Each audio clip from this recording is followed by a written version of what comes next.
Hey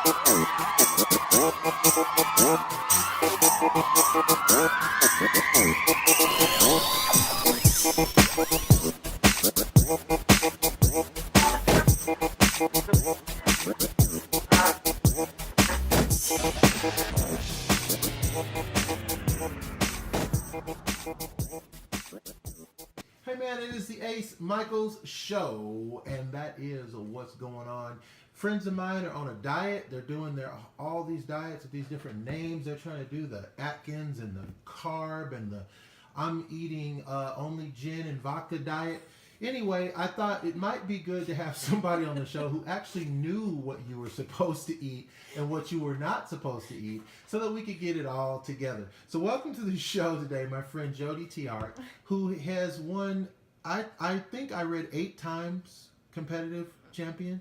No. She says, no, 18, brother. No, you got it all 28, wrong. brother. More. Okay, well, 58. No, how many times have you... Well, I have 76 titles. 36 Okay. first, and then I won the Natural Olympia as a drug-free athlete twice.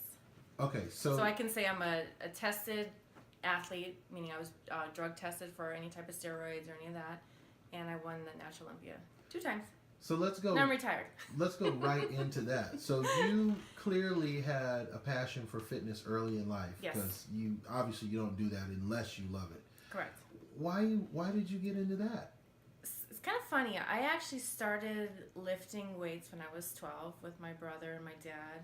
My brother was in track and all that, so I would get up at 6 o'clock in the morning and go lift weights with him, the old school bench press. Didn't know what else I was doing. But I started, when I was 12, and I loved it, and I was kind of hooked. And then I went off to college, and I was a cheerleader in college, and still continued lifting weights. And one of my friends was getting ready for a bodybuilding competition, and I was pretty lean at that time. I had the gymnastics background and the cheerleading dance background. And he's like, you should really try the fitness. Because with the fitness, you actually had to do a 2-minute fitness routine where you would flip around and do 1-arm push-ups and dance, and you did the splits, all this crazy stuff. So I was like, you know what, I'm going to try it. So I literally prepared for 2 weeks for my first competition, and from that moment on, I was hooked. And then I did 41 more shows after that. Now, have you because you've won almost 100 titles or something, right?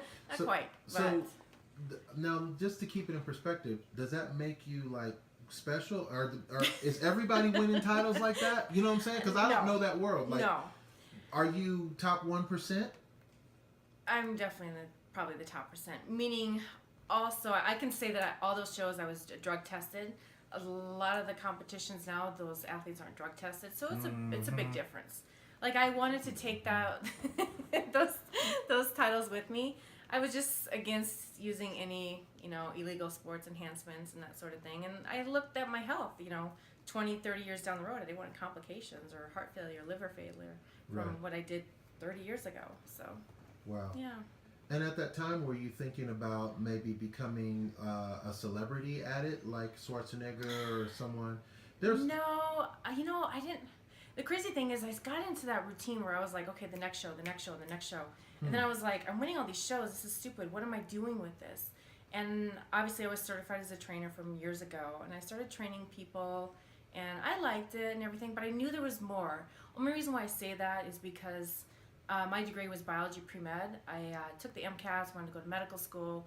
I thought I was going to be a doctor. I actually wanted to do cosmetic surgery. And all of a sudden now I'm like, what am I doing with my life? I'm doing all these fitness competitions. I'm a trainer, and I was living in Las Vegas at the time, so I got sucked into the casino industry, into cocktailing and all that, because of the money. And then I was like, what am I doing? I need to use my brain. So yeah, and that's kind of where I started working for other nutrition companies, and eventually I created my own product.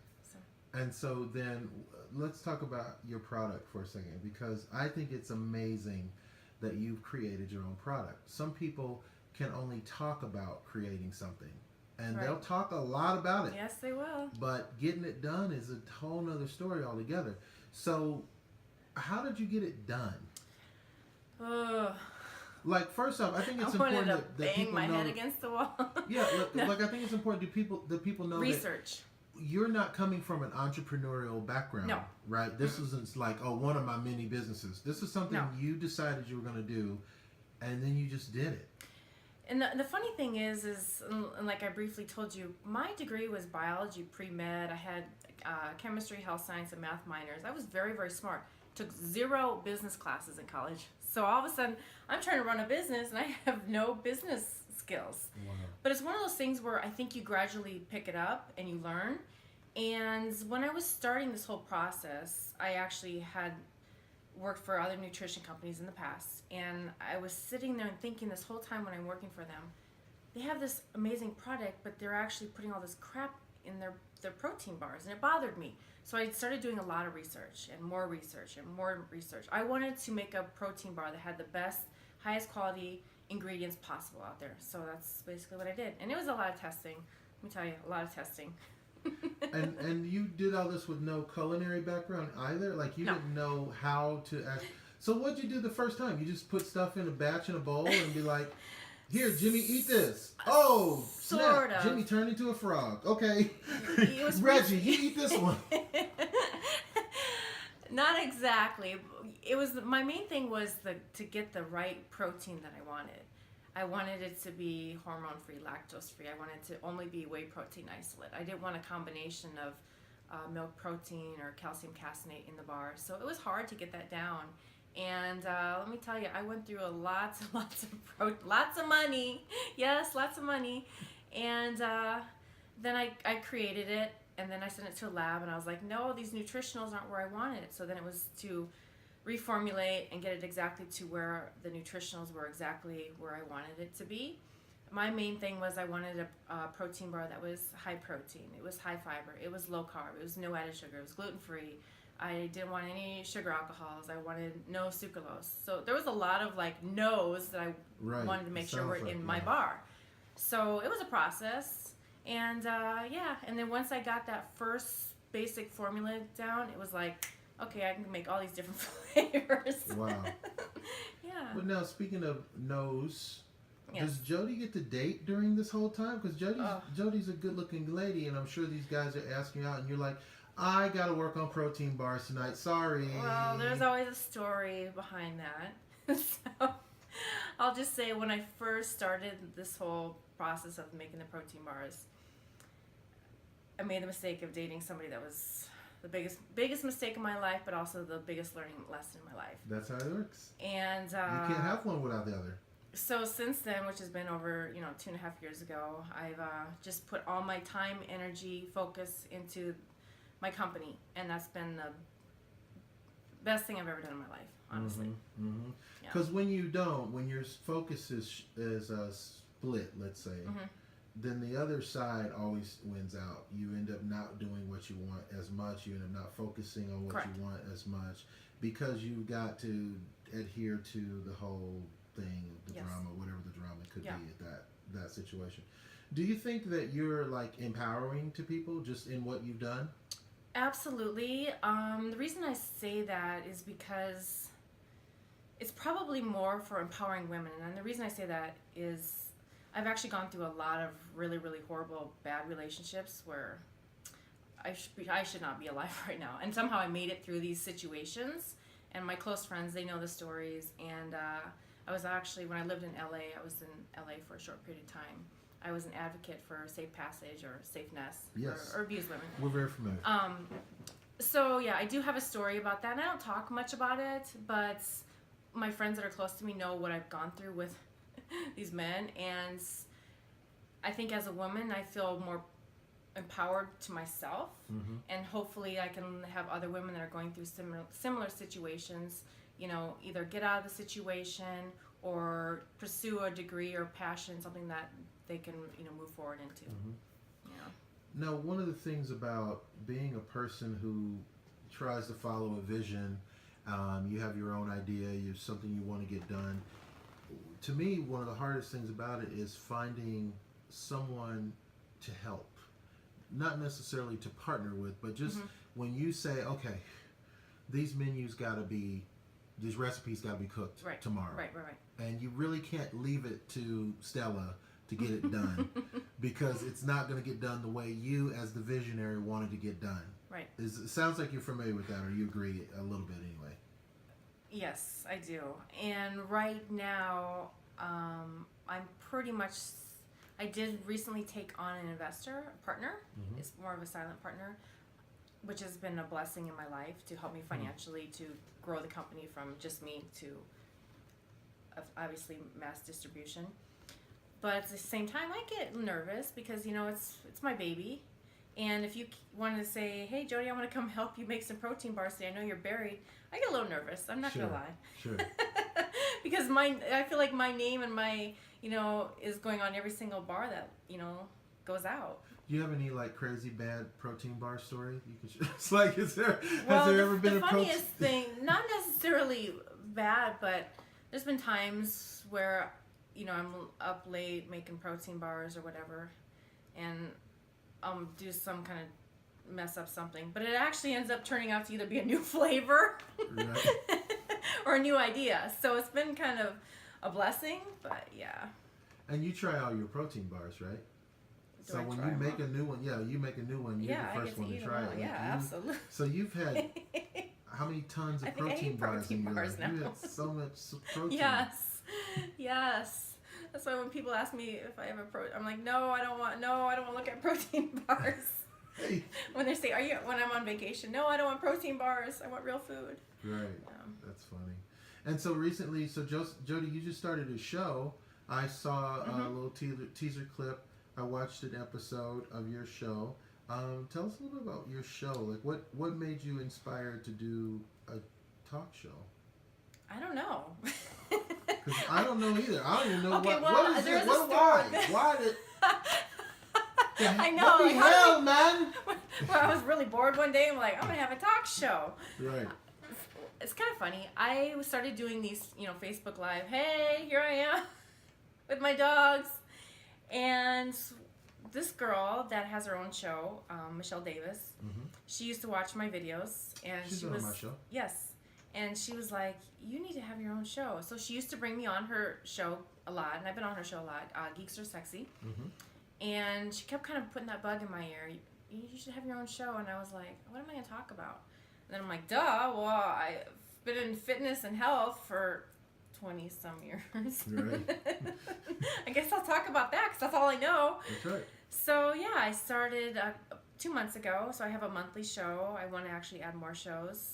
And it's awesome. I love it. I get like this high from it. And it's all about, talking to whoever about fitness, health. And this past Monday, I brought on Justin Blum, and he talked about raw fitness. And I brought on one of the guys who's actually gone through raw fitness for the last couple of years, and he's lost 180 pounds. Oh, wow. And he's kept it off. So it's pretty amazing. I want to bring in people that have like a story to tell. Their life has been changed through health or fitness. So that's awesome, and you're doing awesome. By the way, if you run into somebody or you have a friend who tells you that you probably should host a show, you probably should, because they're not just saying that just for goof. Hey, check this out. Tell me this. You know what I mean? Like you probably should do it. I had a question it's been a constant question on the show. I've asked it before. It seems to keep coming up, but it's kind of a puzzle to me, and I hope you could help me with this. So, of all the things we know as humans, and we seem to claim to know a lot, why do you think we're so obese and so miserable?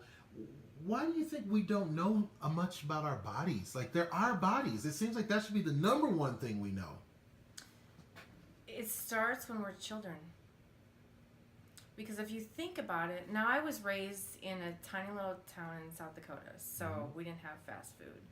My mom was a stay-at-home mom. We had a big garden. Everything was fresh. We had fresh meats, steak, fish, everything. So I didn't know what like Oreos was, McDonald's, all that. I never had any of that growing up, and thank God I didn't, because I'd probably be 300 pounds today. Okay. So I think as adults, and we're busy working. I don't have children, but I'm saying this as if I did have children. We're busy working. It's more easy or more convenient for us to, coming home from work, I'll grab some hamburgers from McDonald's. Sure. So there's where the problem starts. It starts with us. So the problem kind of starts, it sounds like you're saying pre-adolescent. If you start with the burgers and fries and pizza and chili dogs and sundaes and shakes, and then it becomes kind of a life habit, is what you're saying. Because that food is that addictive, or just because people are that lazy? People are lazy. People are lazy. Absolutely. Because think about it. If you're working, if you have a husband and wife, they're both working, so figure 40 hours a week, and taking the kids to school, etc. The time they get home from work at night, they're tired. It's easier for them just to drive through the McDonald's, pick up some hamburgers or pizza or whatever, than to actually take the time to prep the food, cook the food.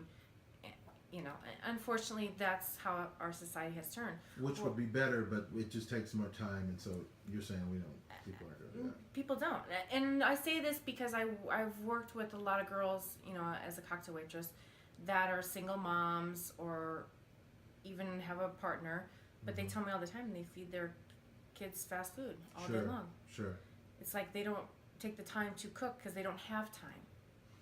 Yeah. So people need to realize that to be healthy and to stay healthy, it is a lifestyle. You have to make the time to cook the food. You have to make the time to exercise. You have to, you know, it's all mental, spiritual, emotional, physical health. You know, it's got to be the whole circle. How many hours a week do you work out now? How many hours a week? Now that you're not competing, like, how many are you? 20 hours a week? 40 hours? No. 50 hours a week? 5 hours a week? Like, I go to the gym probably 5 to 6 days a week, but my workouts are way different than they used to be. They're higher intensity simply because I don't have the time to be in there hours like I used to. Now I'm trying to picture this. So now are you going to the gym like cranking it out like in 15 minutes? Like, no, I do a lot of no. Protein bar time. No. Like what do you mean it's different? Like what changed? One, I've educated myself to do a different type of training. Okay. So when I was competing, I did an hour of cardio in the morning. And then I'd go back at night and I would do an hour of weights at night. Maybe tonight would be leg day, so I would do an hour of legs, like walking, lunges, squats, etc. And then because I did a fitness routine, I had gymnastics practice, so I had to go and practice my routine. So there was a good almost 3 hours out of my day that I was working out. Now I don't have that time, and I don't want to spend that much time in the gym. So I will devote an hour, maybe a little bit more, hour and a half, if I have the extra time in the gym. So I do a lot of HIIT training. So HIIT training would be, I'm going to get on the treadmill without it on, and I'm going to sprint as fast as I can for 30 seconds. Without it on? Is that safe? What do you mean? Whoa! So I'm holding on. Doesn't it say on the machine that you're not supposed to do that? Yes, but that's why I do it. I'm one of them. But I'm going to tell you, you're going to get in shape like that, and you're going to burn fat like that. Crack your head. Something's going to happen. Oh, you're going to have some results of some kind. Yeah. You hold on, and without the treadmill's off, and you're going to just start sprinting and move that belt. Try it. She is a thrill seeker. Okay. Just so you know, like if we become friends, just so you know, I don't do anything that's life-threatening. Just so you know, like I'm the one. I look at the link downtown in Las Vegas, and I go, time to get a donut. No, so okay, so you do that, right? Yes. And that's helpful to you, and it doesn't take a lot of time. Correct, and it burns a lot of calories.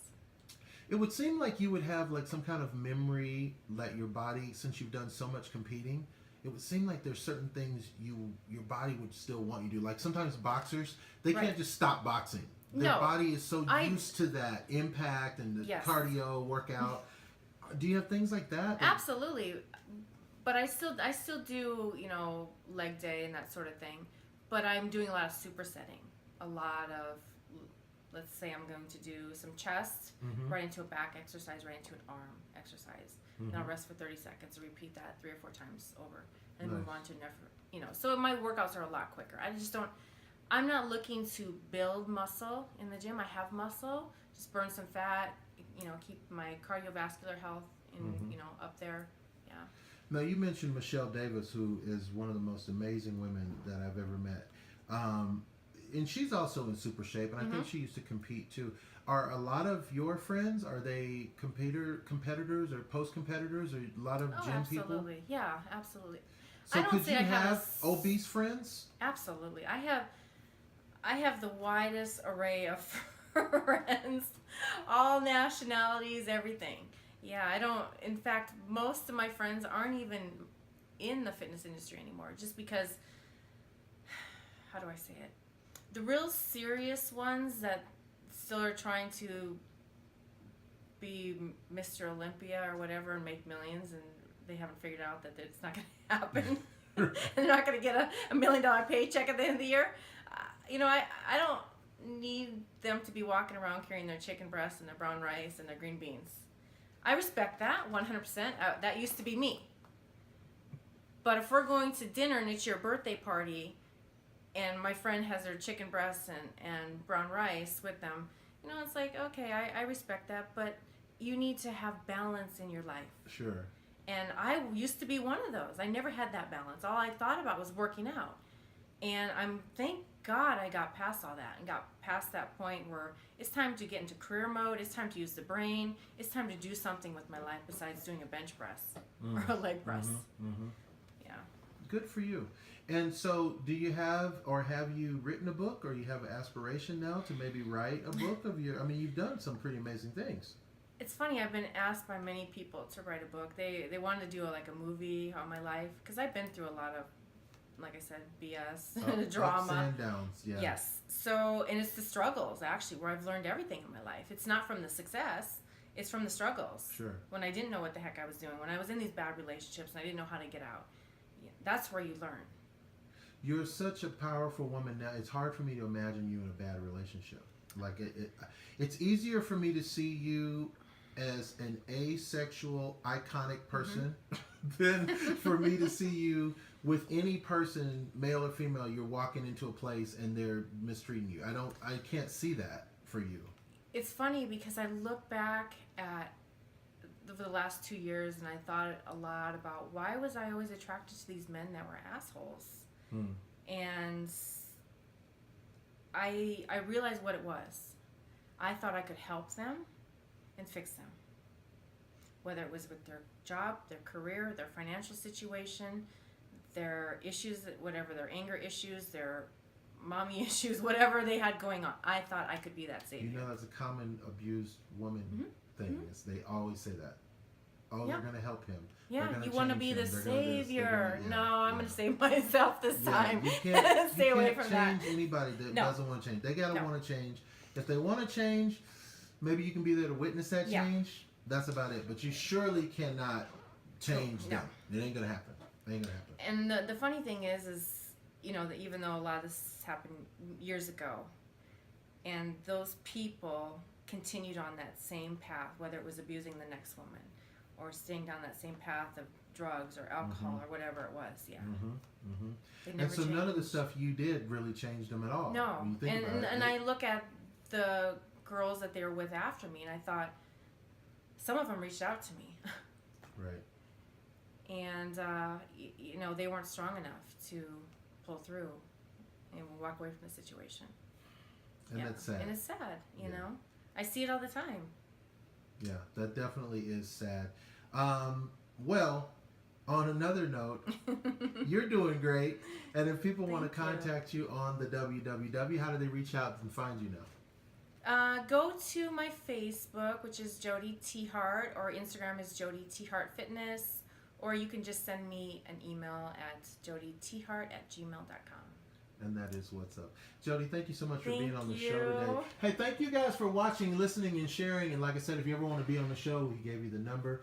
It's 702-540-3498. And you can be on the show. You can also email us, man. I don't care. You can email me anytime, okay? You can email beyondthebuzz@yahoo.com. Listen, man, you know what I say at the end of every show, and I mean it for all of us. Live the life you love. Love the life you live. Thank you.